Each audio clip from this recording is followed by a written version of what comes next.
Hello, crafty friends. It's Jessica, and welcome back to Jessie Kate Creates. In this video, I'm going to share with you guys one of my go-to card making layouts. I'll share two different cards made using two different die sets, but they're both going to use the same layout. And these are both Christmas cards, and I know we're in August, we're past Christmas in July, but for me, July really just marks the start of my preparation and crafting for winter craft shows. And that's because I sell the majority of my cards in November and December at winter markets. So I need a lot of holiday cards. And that means July is the start of a slow and steady card making race. And because I need so many cards, it's helpful for me to lean on a few of my tried and true go-to card making layouts for at least some of those cards. So I'm going to share one of those layouts in this video with you. And this isn't like a hidden special card making layout that you've never seen before. I didn't create this layout and you've probably seen it on a lot of cards before. You've probably used it on some cards before yourself. But classics are classics for a reason. And maybe some of you guys are like me in that for a really long time, I struggled with feeling like every card that I made, especially cards that I was selling or sharing on social media, needed to be new and unique and different and unlike anything I'd ever created before, which is a very unrealistic expectation. And it got really difficult really fast and put way too much pressure on my creativity. So I had to learn that you don't always need to reinvent the wheel. And allowing myself to have handy go-to options took a lot of pressure off of myself. And that really opened up my creativity because when there wasn't as much pressure, it was a lot easier for me to think creatively and for the creative ideas to just really flow. So for the layout I'm about to share with you guys, this is one that I found myself leaning on over the years for a couple different reasons. The first one is that it's a great layout for when I need a jumping off point. So maybe I am using a stamp or a die set that is new to me, and I just want to start with a card that is easy and really gives me some chance to play and get to know this new item that I'm working with. Or maybe I'm struggling creatively and I just need an easy project to get those creative juices flowing. The second reason I find myself leaning on this layout is when I have a stamp or a die or a piece of ephemera that I am just absolutely in love with and I really want to show it off. I want it to take center stage and I want the purpose of the card to be showcasing this item. So for example, maybe I just spent 30 minutes Copic coloring a critter and I love the way it turned out and I just want that image to be the focal point of my card. This layout is great for that. Okay, so with all that being said, I'm going to go ahead and turn the camera around and we will jump into first the layout and then the two cards I created with it. So here's the layout. And as you can see, it's very basic. You've probably seen this layout before. It really consists of three main components. We have the focal image of your card, a grounding spot for that image, and then the background of the card. And what makes this such a versatile layout is for each component, you can make it as simple or as detailed and complex as your heart desires. So for the focal image here, you could use a stamp, you could use a die, you could use a sticker, a piece of ephemera, whatever floats your boat, that could be your focal image. For your grounding spot, I usually use a sentiment, but you could draw in a little shadow, you could do a paint swipe, maybe a little piece of pattern paper, a lot of different options for what this grounding spot could be. And then for the background of the card, y'all know me, I love an embossing folder as a way to add texture and interest to a background, so that's normally what I go for.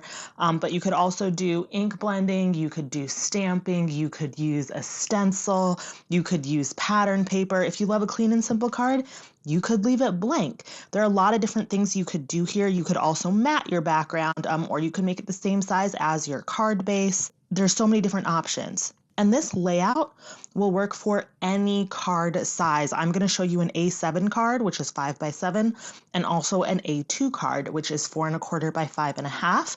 You could use this for a slimline card, for a mini card, for a 6x6 card. Whatever cards you make, this layout will work for. It's very adjustable. All right, so with all that said, let me present to you the two cards. I'm going to show you both of them, but we will go over all the details on each card. Drum roll, please. Dun, dun, dun, dun, dun. Here are the cards. I'm in love with these two cards. I think they are so adorable.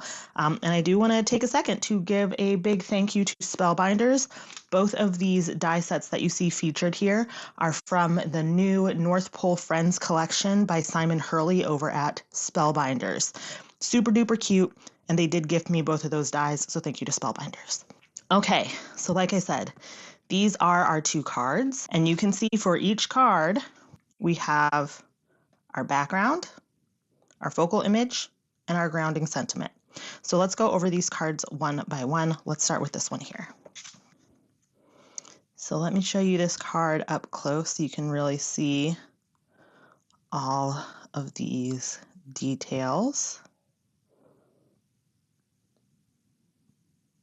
Such a cute card. Okay, so let's start with the focal image. Obviously for this card, it is Santa and Mrs. Claus, and both of these are from this die set called The Clauses.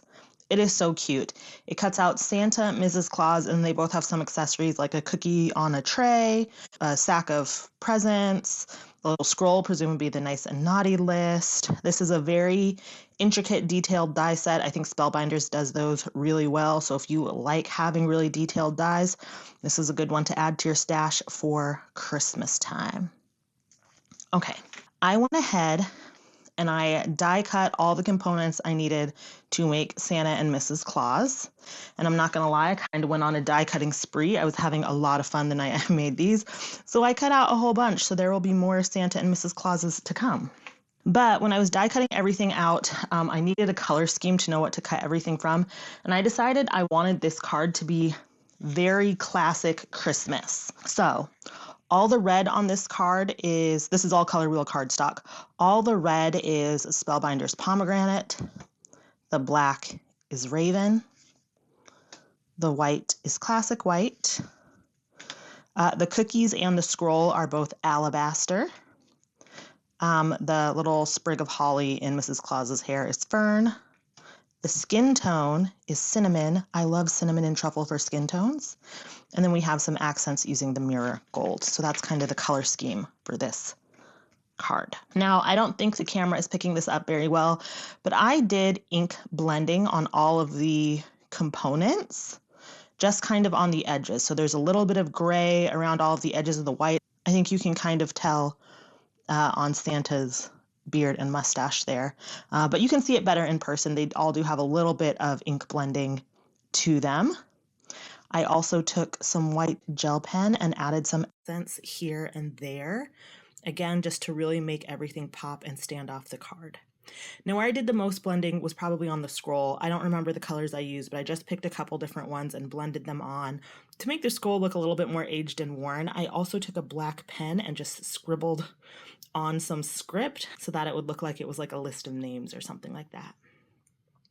I was really, really happy with how these came out. Again, I think they are so cute and so adorable, and I'm excited to make more cards with these too. Now, both of these I did go ahead and pop up onto some foam tape. I hope you can see that there. You know your girl loves some dimension on a card, so I had to pop those up on foam tape.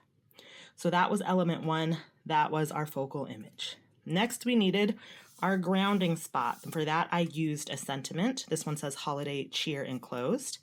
And this is a press plate. So this is the Merry and Bright Sentiment Strips press plate and die set. In April, I purchased myself Spellbinders Platinum and also the Better Press as a birthday present to myself. And just in the last month or two, I've started buying some press plates to really play with it.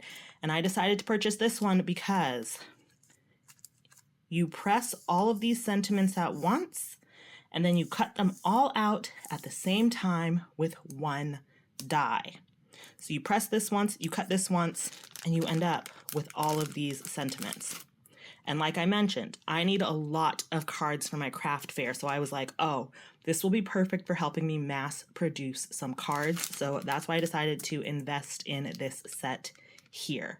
I also think if you're the type of person who makes like one sheet wonders, this would be a really fun way to like make a bunch of cards that are like similar but not exactly the same. You know what I mean? Like a cute way to make a fun little holiday card set.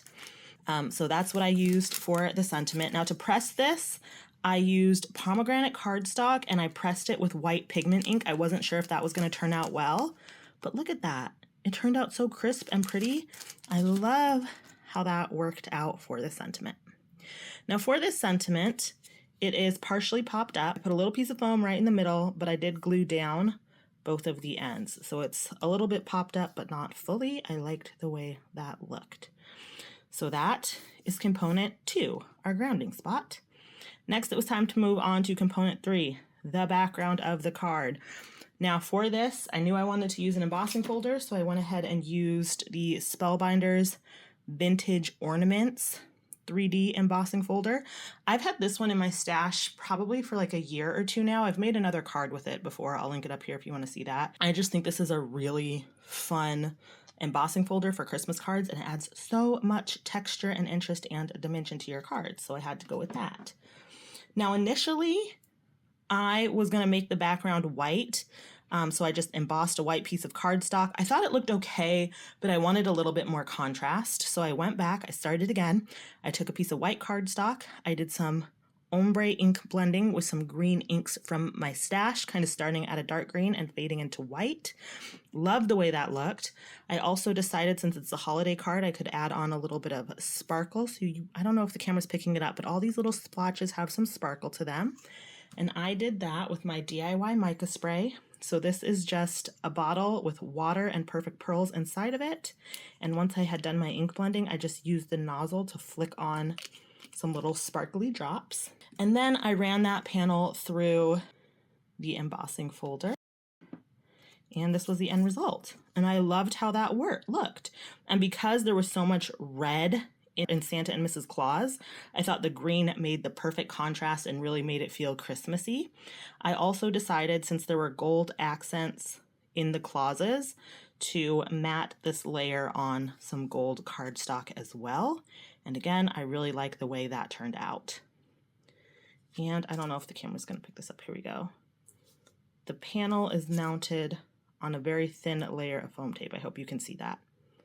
So I think this is thin enough that it'll still pass through the mail without issue, but I do love the way this turned out. For the inside, I just used a scrap of my background paper on the bottom. You could stamp a sentiment on the inside, but I left it blank so someone can write a nice little message in it. So that was the first card. That was card number 1 with this layout. Remember, this was a 5x7 card. So that was card 1. So here we have card 2. This is an A2 sized card, so it is a little bit smaller. But you can see we have that same layout once again. So let's start with our main focal image here. We have these 2 adorable little elves. I cannot get over how cute these guys are.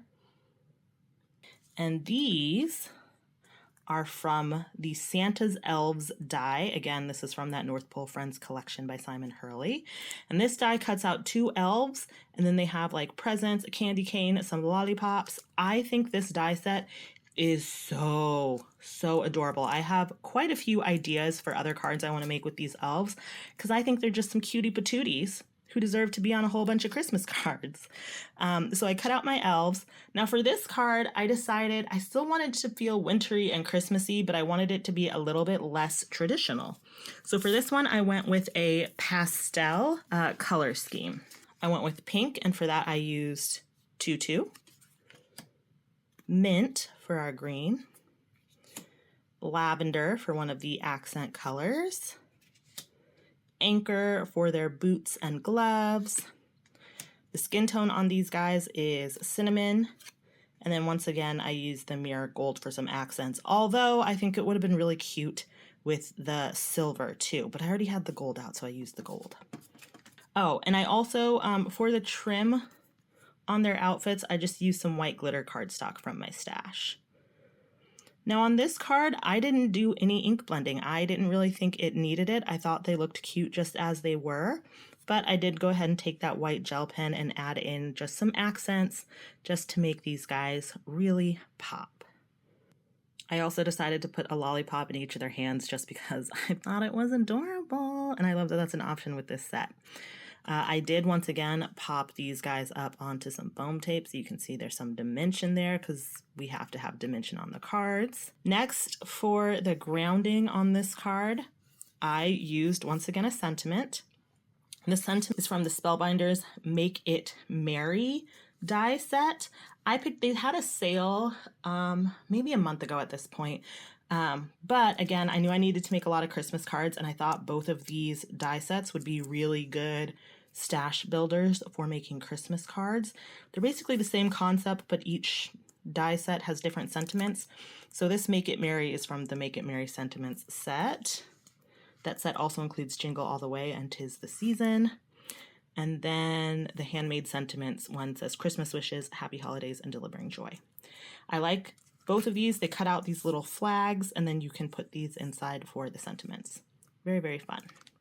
So I did Make It Merry out of the same lavender as I used for the lollipops, and for the backing layer, I made it out of gold, and I did shift it over so you can kind of see some of the gold peeking out at the top and the side, as well as on the words, and I really liked the way that looked.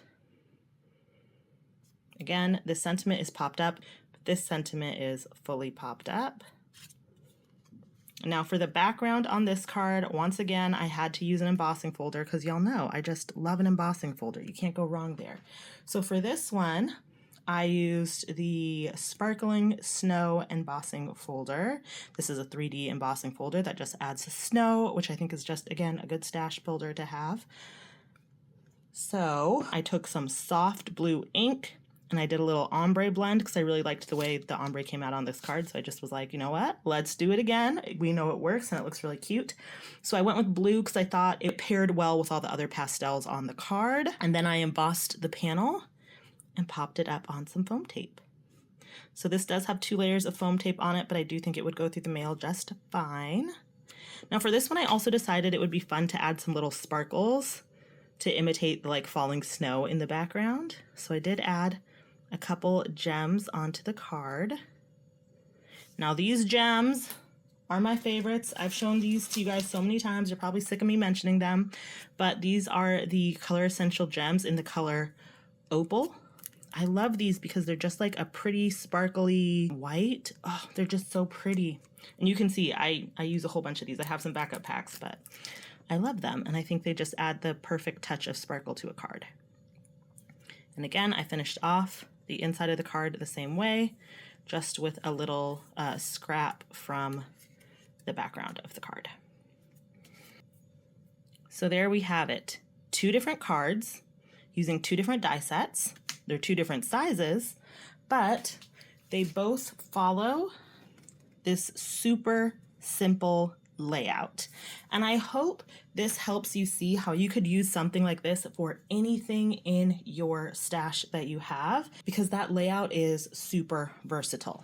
And let me know, is this a layout you've used before? Perhaps unknowingly? Is this a layout you see yourself using in the future? I hope this video sparked a little bit of creativity for you, gave you some ideas or inspiration for how you can use things that you have in your stash to make some really fun cards, and to remind you that it's okay to lean on the basics. You don't always gotta reinvent the wheel. If you enjoyed this video, please, please, please do me a favor and give it a thumbs up. That helps me so much with the YouTube algorithm. It helps other people to find me and join our crafty community here. And if you want to see all the videos I put out, then be sure to subscribe to the channel, hit that subscribe button, ring the notification bell so that you get notified when I post new videos.